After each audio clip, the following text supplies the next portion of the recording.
मरुधरा से खुद को जोड़ने के लिए सब्सक्राइब करें और बने रहें पीके टाइम्स के साथ। नमस्कार, पीके टाइम्स में आप सभी का स्वागत है। मैं हूं आपके साथ आरती शर्मा।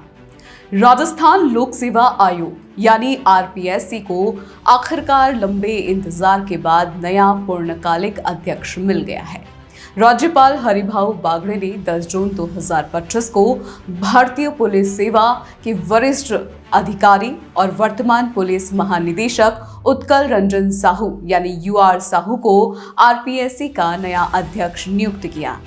ये नियुक्ति ऐसे समय में हुई जब आरपीएससी पेपर लीक, भर्ती अनियमितताओं और भ्रष्टाचार के आरोपों, इसके साथ ही आरएएस मेंस पोस्टपोन जैसे मामलों की वजह से जूझ रही है, जिसने इसकी विश्वसनीयता को गंभीर रूप से प्रभावित किया है। साथ ही आपको बता दें, पूर्व मुख्यमंत्री अशोक गहलोत ने भी बुधवार को एक्स पर पोस्ट करके सरकार पर निशाना साधते हुए कहा था कि चुनाव से पूर्व युवाओं को गुमराह करने एवं हमारे ऊपर झूठे आरोप लगाकर भ्रम फैलाने के लिए आरपीएससी में सकारात्मक परिवर्तन कर परीक्षा एवं भर्ती प्रक्रिया को तेज करने का वायदा सरकार की ओर से किया गया था।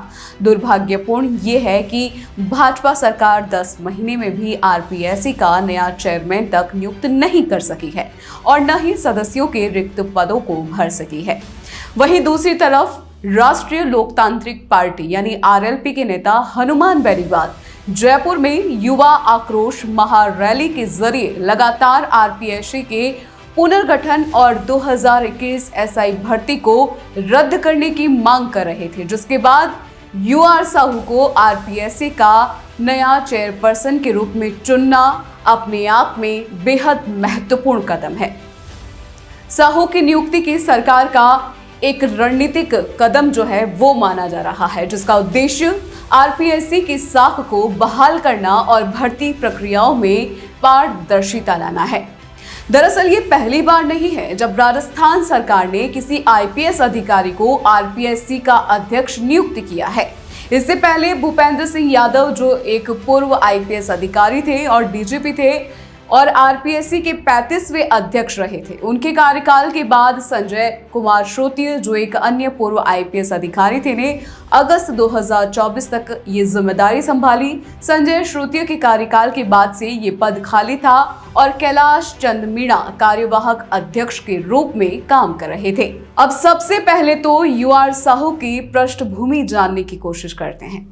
यूआर साहू 1988 बैच के ओडिशा के रहने वाले हैं। आपको बता दें, यूआर साहू अपनी ईमानदार छवि और कठोर प्रशासनिक फैसलों की वजह से जाने जाते हैं।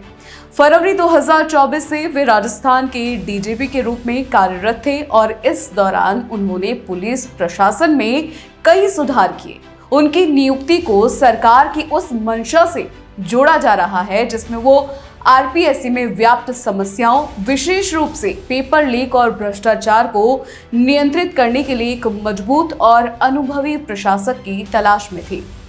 आपको बता दें कि अब हम ये समझने की कोशिश करते हैं कि आखिर आरपीएससी के मुख्य रूप से वो कौन से मामले रहे जिसने लाखों युवाओं का भरोसा तोड़ा है और जिसकी अब पुनरावृत्ति होने से रोकना यूआर साहू के लिए बड़ी चुनौती है।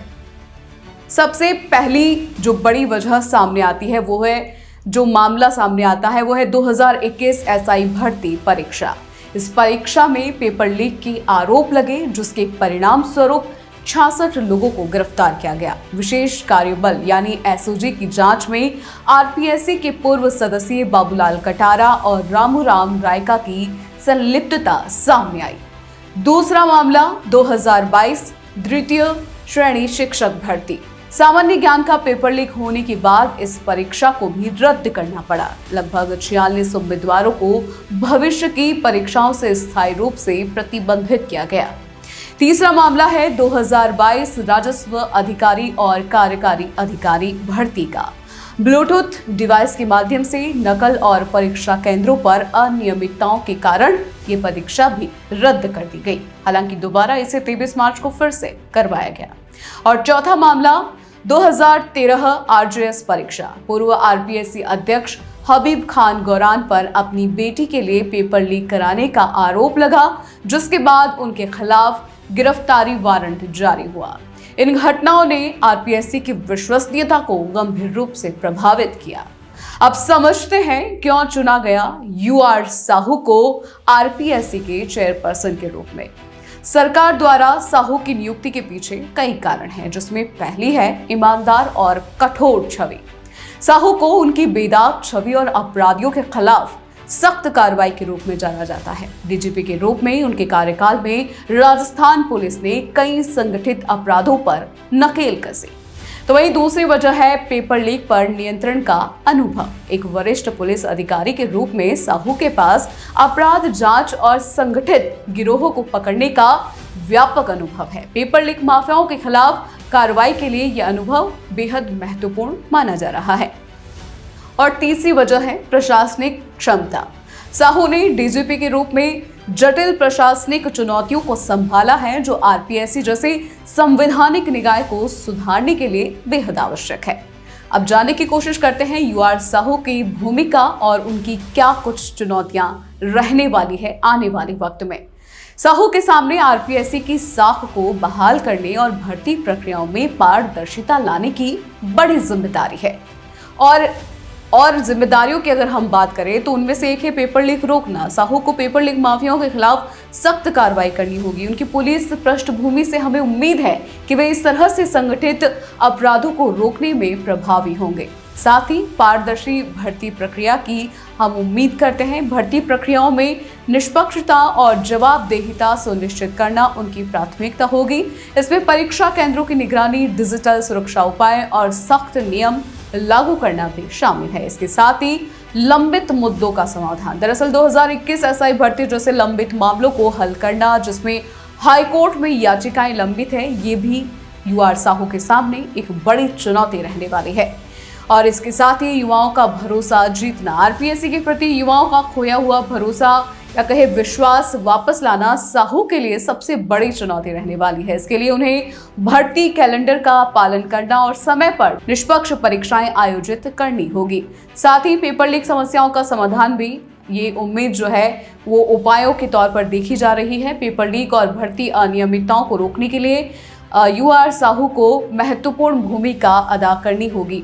लेकिन अब ये भी समझने की कोशिश करते हैं कि आखिर सरकार का ये फैसला रणनीति के रूप में है या जरूरत माना जा रहा है। साहू की नियुक्ति को कई लोग सरकार की रणनीति के रूप में देख रहे हैं। आरपीएससी की छवि को सुधारने और युवाओं के बीच विश्वास बहाल करने के लिए सरकार ने एक ऐसे अधिकारी को चुना जिसकी छवि बेदाग है और जो कठिन परिस्थितियों में सख्त फैसले लेने के लिए जाने जाते हैं। इसके अलावा पेपर लीक जैसे संगठित अपराधों से निपटने के लिए एक पुलिस पृष्ठभूमि वाले व्यक्ति को प्राथमिकता दी गई है।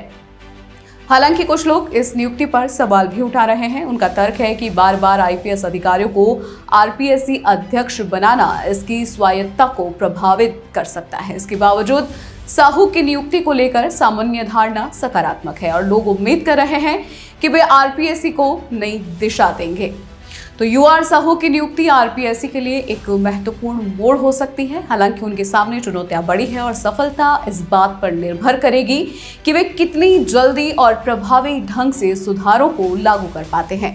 साहू की नियुक्ति से न केवल आरपीएससी की साख पर दाव है, बल्कि लाखों युवाओं के भविष्य की दिशा भी इससे निर्धारित होगी। तो आपको पीके टाइम्स की ये खबर कैसी लगी, हमें कमेंट करके ज़रूर बताएं। साथ ही साथ आप हमारे चैनल को लाइक, सब्सक्राइब और शेयर करना बिल्कुल ना भूलें। शुक्रिया।